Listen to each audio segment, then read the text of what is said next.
Have you ever wondered how Padre Pio navigated his spiritual trials? Join me as we uncover the wisdom of Padre Pio and discover how his insights can help you face your own challenges with grace and strength. Let's explore together and find inspiration in his enduring guidance. Stay tuned. Welcome back to our YouTube channel following Padre Pio. If you're new to our channel, Padre Pio was a Capuchin friar, mystic, and miracle worker whose intercession is still very powerful and active today. We publish videos and shorts 5 days a week, so follow us to find out more about the life of this fascinating saint, and you will be amazed at what Padre Pio can do for you, a family member, or a friend. Imagine starting your day with a piece of profound spiritual guidance, one that speaks directly to your heart and your journey. Today we bring you such wisdom from Padre Pio, sourced from the cherished book, Padre Pio of Pietrelcina, Letters Volume 2. Picture this, a letter written by Padre Pio on July 14, 1914, to his spiritual daughter, Raffaellina Ceraze. In this personal correspondence, Padre Pio shares advice that resonates deeply, offering insights on simplicity, suffering, and devotion. Just as Raffaellina found comfort and direction in his words, you too can uncover timeless guidance that can enrich your life. So let's dive right in together and explore the enduring wisdom of Padre Pio and see how it can bring clarity and peace to your own spiritual journey. Unite your heart to the heart of Jesus, and always be simple of heart as he desires. Strive to imitate the simplicity of Jesus, keeping your heart away from earthly prudences, from bodily deception.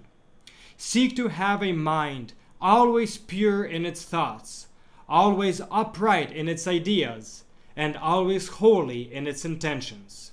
And also a will that seeks nothing else but God, his pleasure, his glory, and his honor.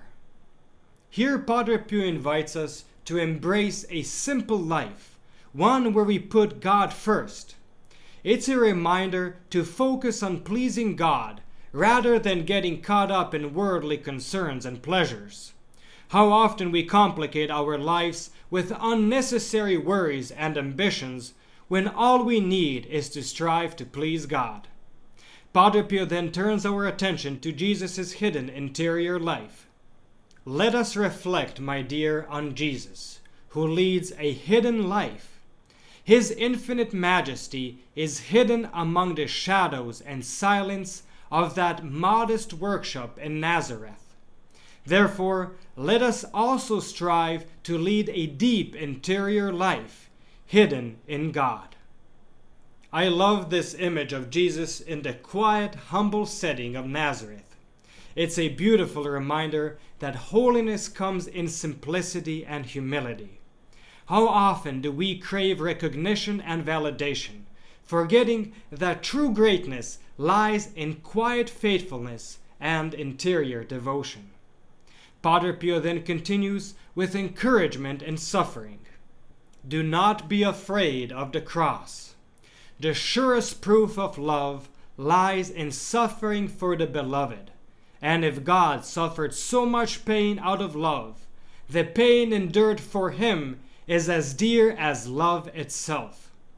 In the afflictions that the Lord gifts you, be patient and conform yourself to the divine heart with joy, knowing that it is all a continuous jest of the lover. Padre Pio beautifully articulates that suffering, when endured for God, becomes a testament of love, transforming it into a form of divine love. He continues by reassuring Raffaellina about tribulations. Tribulations, crosses, have always been the inheritance and portion of chosen souls. The more Jesus wants to rise a soul to perfection, the more he increases the cross of tribulation for them. Rejoice, I tell you, to see yourself so privileged without any merit on your part. The more troubled you are, the more you should rejoice, because the soul in the fire of tribulations will be transformed into fine gold, worthy to be placed to shine in the palace of heaven. Now, if these words don't inspire strength to endure life's challenges, I don't know what will. Padre Pio is telling us that trials are a mark of God's special favor, transforming us into something precious and beautiful. In other words, tribulations are a path to heavenly glory, and we should be grateful for them. Furthermore, he also touches on the spiritual battle. The one who troubles and torments you is Satan. The one who enlightens and comforts you is God. The soul that is increasingly impelled to humble itself before its Lord, and at the same time feels urged to suffer everything, to endure everything, to deserve the approval of its celestial spouse, cannot fail to recognize that all this comes from God. Padre Pio clarifies that while Satan may trouble us, God is ever present, guiding and strengthening us. In fact, God allows these torments for our greater sanctification. Padre Pio reminds us to stay humble and rely on God's grace through every trial. He then provides practical advice on maintaining devotion during difficult times. What you must do now that Jesus, in his goodness, wants to test your fidelity is to always show solicitude in the observance of your duties, and not to neglect anything you usually practice in times of consolation and prosperity, without stopping to think about the sensible pleasures you do not feel, since this is something accidental, which can often be very harmful to the soul. Serving God without experiencing any sensible consolation is what constitutes substantial and true devotion. This is what it means to serve God and love Him for His own sake. This advice is quite straightforward. Padre Pio emphasizes the importance of consistency in our spiritual practices, even when we do not feel consolation. True devotion is demonstrated by our faithfulness to God, irrespective of our emotional state. Finally, Padre Pio advises on the value of holy reading. In this time, seek help above all in the reading of holy books. And I fervently desire that you always read these books, for such reading is good food for the soul and a good aid to progress on the path of perfection, no less than prayer and holy meditation. Because in prayer and meditation, we are the ones who speak to the Lord, while in holy reading, it is God who speaks to us. Seek as much as you can the treasure of these holy readings, and you will soon experience that your spirit is renewed. Before you start reading these books, elevate your mind to the Lord and beseech Him to guide your mind Himself, to deign to speak to your heart, and to move your will Himself. But that is not enough.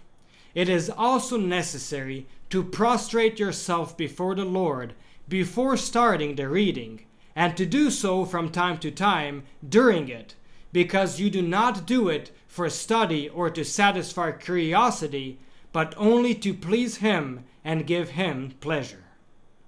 End of letter. Thank you for listening. Please do like and share this video to help our channel grow. And please give our channel a boost by continuing to watch another video. This will help with the YouTube algorithm. I have recommended some videos especially chosen for you on the end screen.